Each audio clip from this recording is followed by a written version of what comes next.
Mega prince Varun Tej సరైన hit కోసం గత కొంతకాలంగా ఎదురుచూస్తున్నాడు. అయితే తన తాజా చిత్రం ఆపరేషన్ వాలంటైన్ పై మాత్రం భారీ అంచనాలు పెట్టుకున్నాడు. ఈ మూవీతో మళ్ళీ సక్సెస్ ట్రాక్ ఎక్కాలని చూస్తున్నాడు. ఈ మూవీ తెలుగు, హిందీ భాషల్లో నిర్మించిన విషయం తెలిసిందే.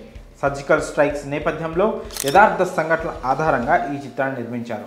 మరి ఈ మూవీ ఎలా ఉంది? వరుణ్ తేజ్ అనుకున్నట్లు సక్సెస్ ట్రాక్ ఎక్కుతాడా? ఆపరేషన్ వాలంటైన్ చిత్రం ప్రేక్షకులను అలరించిందా? ఈ ప్రశ్నలకు సమాధానం కావాలంటే రివ్యూ చూసేయండి. ముందుగా కథ విషయానికి వస్తే, అర్జున్ ఇండియన్ ఎయిర్ ఫోర్స్లో wing commander.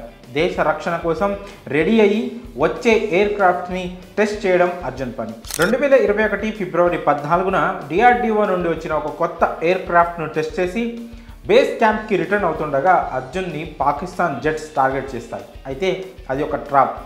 Indian air force ఆ జెట్పై దృష్టి పెట్టి ఉన్న సమయంలో కింద భూమిపై పుల్వామా దాడి జరుగుతుంది.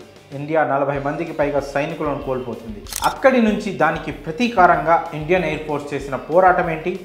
వింగ్ కమాండర్ అర్జున్ పడ్డ కష్టం ఏంటి? ఈ మొత్తం యుద్ధంలో అర్జున్ ఆశయమైన ఆపరేషన్ వజ్ర ఎలా సహాయపడుతుంది? అతని భార్య అయిన మరో కమాండర్ అహనా రోల్ ఏమిటి? ఇలాంటి అన్ని పాయింట్స్ కలిపి ఆపరేషన్ వాలంటైన్ మూవీ కథ. ఇక విశ్లేషణ విషయానికి వస్తే, పుల్వామా దాడి దేశ చరిత్రలో ఎవ్వరూ మర్చిపోలేరు. ఆ ఘటన తర్వాత భారత్ తీర్చుకున్న రివెంజ్ కూడా ఒక చరిత్ర. ఇలాంటి అంశాన్ని కథా వస్తువుగా తీసుకొని చాలానే సినిమాలు వచ్చాయి. ఈ జనరేషన్ కళ్ళ ముందు జరిగిన ఒక విధ్వంసం కాబట్టి ప్రేక్షకులు ఈ పాయింట్కి త్వరగా కనెక్ట్ అవుతారు కూడా. విక్కీ కౌశల్ ఉరి ఇందులో మాస్టర్ పీస్ మూవీ. అయితే ఆపరేషన్ వాలంటైన్ మూవీలో కూడా ఈ మ్యాజిక్ రిపీట్ అయిందా అంటే లేదనే చెప్పుకోవాలి. ఆపరేషన్ వాలంటైన్ మూవీని పూర్తిగా దేశభక్తి ప్రధానంగానే ప్రమోట్ చేశారు. పుల్వామా ఉగ్రదాడి, దాని ప్రతీకారం చుట్టూ జరిగే కథ అనే చెప్పారు. కానీ సినిమాలో ఆ మొత్తం ఎపిసోడ్కి దక్కిన స్పేస్ చాలా తక్కువ. హీరో ఎలివేషన్ కోసం సగం సినిమాకి పైగా నడిపించేశారు. దీంతో కొన్ని అద్భుతమైన సీక్వెన్స్లు ఉన్న ఆపరేషన్ వాలంటైన్ సక్సెస్ కాలేకపోయింది. ఆపరేషన్ వాలంటైన్ మూవీ మొదలైన అరగంట వరకు ఆపరేషన్ వజ్రాన్ని రీకాల్ చేసుకుంటూ ఫ్లాష్ బ్యాక్ సీన్స్ పడుతూ ఉంటాయి. దీంతో కథలో ఆ సీక్వెన్స్ ఎక్కువ ప్లే ఉంటుందని అంతా ఆశిస్తారు. కానీ అసలు ఆ సీక్వెన్స్ అంతా అండర్ ప్లేలో చూపిస్తూ హీరో బిల్డప్ షాట్స్గా ఉపయోగించుకున్నారు. ఇక చాలాసేపటికి పుల్వామా ఉగ్రదాడి జరగడం, దానికి ఇండియన్ ఎయిర్ ఫోర్స్ ప్రతీకారానికి సిద్ధం అవ్వడంతో ఫస్ట్ హాఫ్ కాస్త ఎంగేజింగ్ అనిపిస్తూ ముగిస్తుంది. సెకండ్ హాఫ్ మొదలైన 15 నిమిషాల్లో కథలోని మెయిన్ పాయింట్ అయిపోతుంది. ఇక ఆపరేషన్ వాలంటైన్ కథ ఏముంది అనగా, ఓ ఫిక్షనల్ పాయింట్ ఈ కథకి అటాచ్ చేసి హీరో క్యారెక్టర్కి ఎలివేషన్ ఇస్తూ పోయారు.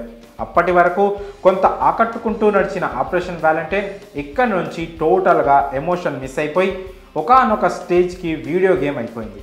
అయితే లాస్ట్లో వింగ్ కమాండర్ అభినందన్ రిఫరెన్స్ ఇండైరెక్ట్గా చూపించడం కాస్త కొసమెరుపు. ఇంకా నటీనటులు మరియు టెక్నికల్ టీం పనితీరు గురించి మాట్లాడుకున్నట్లయితే, ఆపరేషన్ వాలంటైన్ కోసం వరుణ్ తేజ్ తన బెస్ట్ ఇచ్చేశాడు. హీరోయిన్ మానుష్ చిల్లర్ నటనలో అదరగొట్టింది. మిగతా నటులకు ఎవ్వరికీ అంతగా స్క్రీన్ స్పేస్ దొరకలేదు. టెక్నికల్గా మాత్రం ఆపరేషన్ వాలంటైన్ చాలా స్ట్రాంగ్ మూవీ. కెమెరా వర్క్తో పాటు సీజీ వర్క్ అద్దిరిపోయింది. కాకుంటే సెకండ్ హాఫ్ పై ఇంకాస్త దృష్టి పెట్టుంటే బాగుండేది. మ్యూజిక్ అంతగా ఆకట్టుకోలేదు. టెక్నీషియన్గా మాత్రం దర్శకుడు శక్తి ప్రతాప్కి మంచి మార్కులు పడతాయి. ఇక ఈ సినిమా ప్లస్లు చూస్తే, Varun Tej first half Pulwama episodes, అలాగే మైనస్ల విషయానికి వస్తే సెకండ్ హాఫ్ ఎమోషన్ మిస్ అవ్వడం, మ్యూజిక్. ఫైనల్గా ఈ మూవీకి మేమిచ్చే రేటింగ్ 2.5/5. ఇక రివ్యూలో చివరి మాటగా, ఆపరేషన్ వాలంటైన్లో దేశభక్తి తగ్గింది.